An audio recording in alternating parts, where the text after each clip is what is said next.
The banging pulled me from sleep like a fishhook, 3 deliberate knocks against wood, then silence. I blinked at the ceiling of my duplex, my body heavy with exhaustion from a 12-hour shift. The heating had cycled off hours ago, and my breath fogged in the frigid air. Outside, wind screamed against the windows. The weather report had warned of temperatures dropping into the low 20s, wind chill pushing towards zero. The knocking resumed. Harder. More urgent. I threw off the blankets, my skin pebbling instantly as I stumbled toward the door. The screen flashed 4:32 a.m. Nobody knocked at this hour with good news. I flicked on the porch light and pulled the door open. Then I froze. Dean stood on my doorstep, his 11-year-old frame bent forward under the weight of his sister on his back.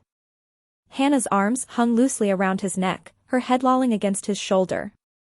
Dean's face was bone white, his lips tinged purple, eyes glassy with severe cold exposure.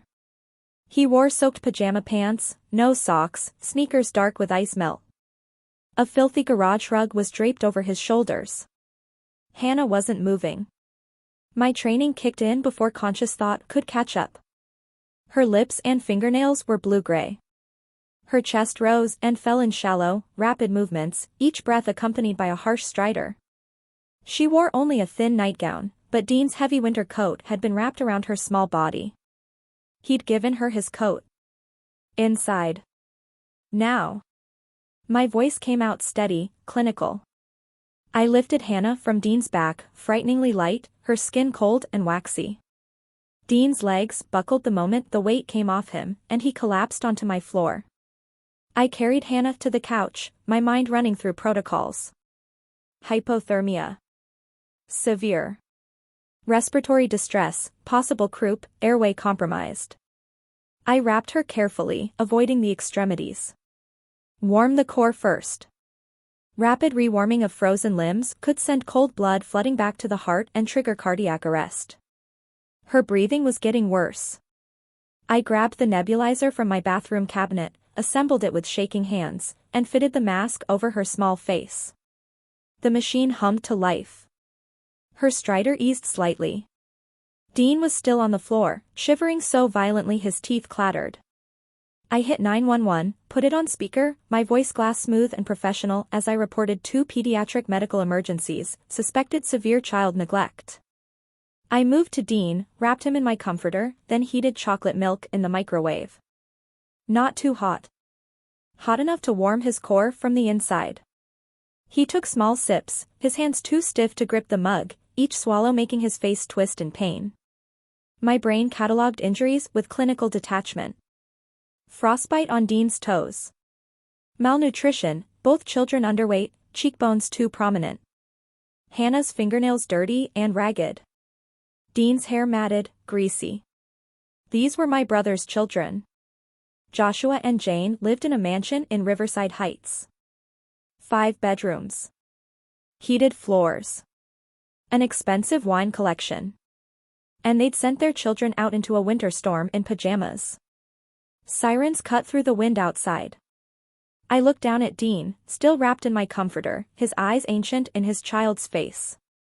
Those eyes held no surprise at being here. Just a weary resignation that broke something in my chest. In the ambulance, Dean finally spoke, his voice a monotone whisper. Mom and Dad left at 5 o'clock. A casino opening. They told us to order pizza and go to bed by 9. He paused. At 10, we noticed Snow wasn't inside. I put on my coat and went to look in the backyard. Hannah was to wait inside. She got impatient. She only had her nightgown. The wind caught the door. It slammed shut. The smart lock engaged automatically. His voice cracked with bitterness. I tried the code. It didn't work. I called Dad. Then Mom. No one answered. Why didn't you call me? I asked. I almost did. But the phone died. Earlier, Hannah was crying for Mom. I let her play the restaurant game to calm her down. I forgot to charge it after. My hand tightened around his. It's not your fault. We went to the garage. I wrapped myself in a rug. I gave Hannah my coat. She needed it more. He spoke faster now, pushing the words out. The temperature dropped. It got down to 23 degrees. After a long time, Hannah started wheezing. Bad. I knew if we stayed there, she'd die. His voice broke. So I picked her up, and I walked through the forest. The shortcut to your place. 1 mile. You saved her life, I said. You saved both your lives. At Mercy General, Hannah was rushed to the ICU. Dean was transferred to a wheelchair, his frostbitten feet too damaged to bear weight. Officer Jasper took my statement, his pen nearly tearing through the paper by the time I finished. At 8 a.m., Carla Evans from Child Protective Services arrived. She observed Dean with detached precision, cataloging every visible injury. When she turned to me, her voice carried no warmth, only bureaucratic authority. Currently, the children are under emergency protective custody. I need to conduct a home study at your residence tomorrow. If your home does not meet safety standards immediately, the children will be placed into foster care upon discharge. The words hit like a physical blow. My duplex was small, cluttered with the chaos of a nurse working 60-hour weeks. I had no children's furniture, no safety locks, no funds to transform my space. But I forced my spine straight. I'll handle it. I pulled out my phone, already mentally cataloging what I could sell. My grandmother's diamond necklace, she'd given it to me on my 16th birthday. The pawnbroker examined it for an eternity before looking up. $3,800. Cash. I signed without hesitation. My laptop was next. $900 from a college student. Then the espresso machine, God, that hurt. A beautiful piece of Italian engineering, the only thing I'd ever bought for myself just for joy. I'd purchased it 2 years ago, right after making the final payment on Mom's medical bills. Joshua had inherited all of Dad's life insurance money, $75,000. I'd asked him to help with Mom's hospital costs. He'd laughed. Now I was selling everything to clean up the mess he'd made of his children. The young man who bought it thanked me profusely, saying it was a steal. I smiled, closed the door, and stared at the empty counter. Total funds, $12,800. At 9 o'clock sharp, the doors burst open. Joshua came first, his expensive suit wrinkled, hair stuck up on one side. Jane stumbled behind him, still wearing last night's evening gown, reeking of gin and cigarette smoke. Where are they? Jane's voice cracked across the waiting room. Where are my babies? Joshua spotted me and walked over with that confident stride. Willow. Thank God you were there. This whole thing, it's a terrible misunderstanding.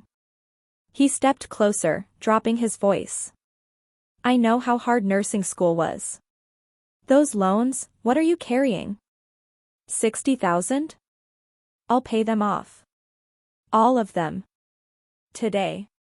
Just tell the police this was an accident. You locked your children outside in 23-degree weather. We didn't lock, the smart lock malfunctioned. Think about it, Willow. No more debt. No. His smile evaporated. You're making a mistake. I will hire the best attorney in this state. I will strip that nursing license right off your wall. Jane appeared at his elbow.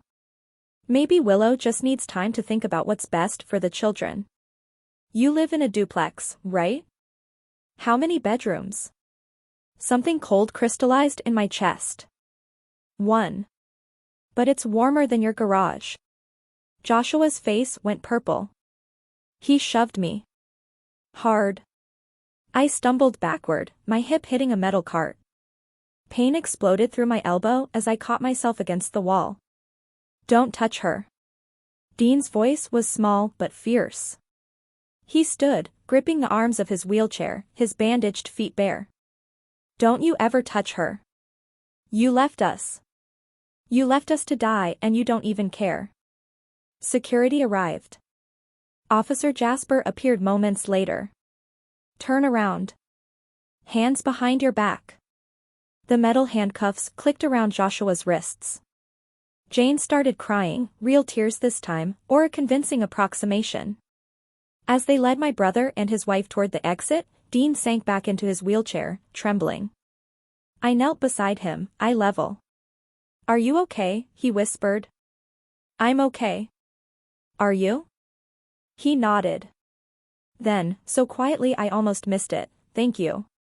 Officer Jasper and Carla Evans conducted their inspection of Joshua's mansion the next morning. The Sub-Zero refrigerator revealed 2 slices of moldy pizza, 3 energy drinks, and half a bottle of vodka. Nothing else.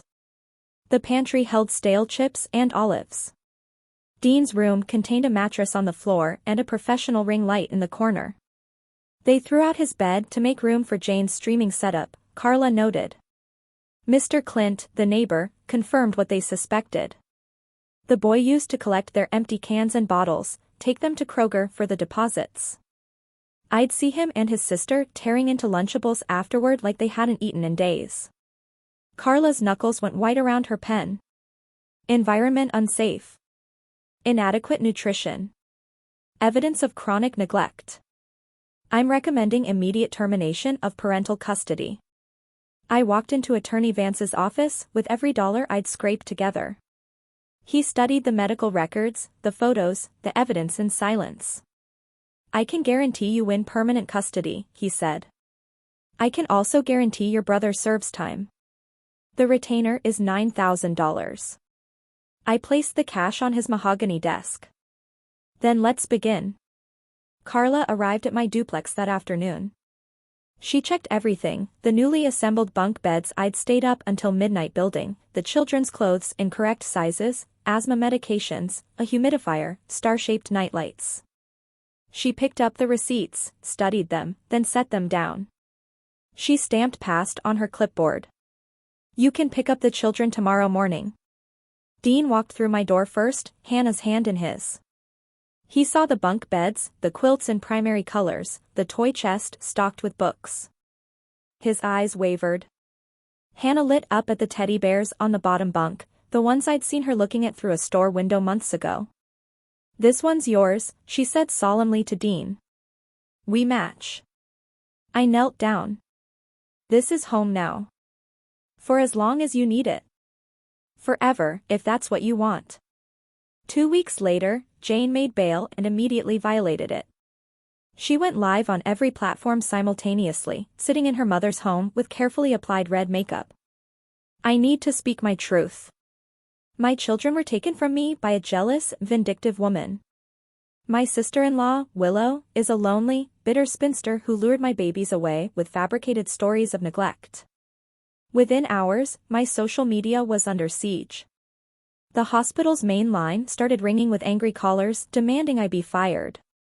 2 days later, I was summoned to HR. I walked in expecting to be terminated. Instead, Dr. Grayson, the chief of medicine, slid a file toward me. The hospital's legal department has prepared a countersuit for defamation and libel. We have documentation, witnesses, and video evidence to refute every claim she made. We're going to bury her. You're supporting me? Willow, you're the kind of nurse we build a hospital around. So yes, unequivocally. The final piece fell into place when a woman from the party called. Joshua was showing off his new smart lock, demonstrating how he could change the code remotely. He was drunk. I don't think he ever sent the new code to Dean. Attorney Vance subpoenaed the server logs. The data showed that at 11:47 p.m., the code had been changed remotely via Joshua's iPhone. Dean hadn't forgotten, his father had changed it and never told him. Armed with this evidence, the judge ordered Jane's immediate arrest. 6 months later, the trial ended with Joshua receiving 5 years, Jane 2 years, and both having their parental rights terminated permanently. Joshua liquidated everything, with $300,000 going into a trust fund for the children. 2 years later, I stood in the backyard of our new house, watching Dean pitch baseballs while Hannah drew chalk flowers on the patio. 3 bedrooms, 2 bathrooms, a kitchen with enough counter space for a proper coffee maker. Ours. Aaron, the Attending physician who treated me that night had become family too. We'd even rescued Snow, the orange tabby they'd left behind. Dean was 13 now, the frostbite scars faded to faint white lines. Hannah was 9, her asthma controlled, her laughter filling the halls. On my birthday, Dean handed me a silver keychain engraved with home. "Thank you for opening the door that night," he said. "And thank you for selling your coffee machine for me." I knew about that for a long time. I hugged them both, knowing every sacrifice had been worth it. We had finally found a truly safe home.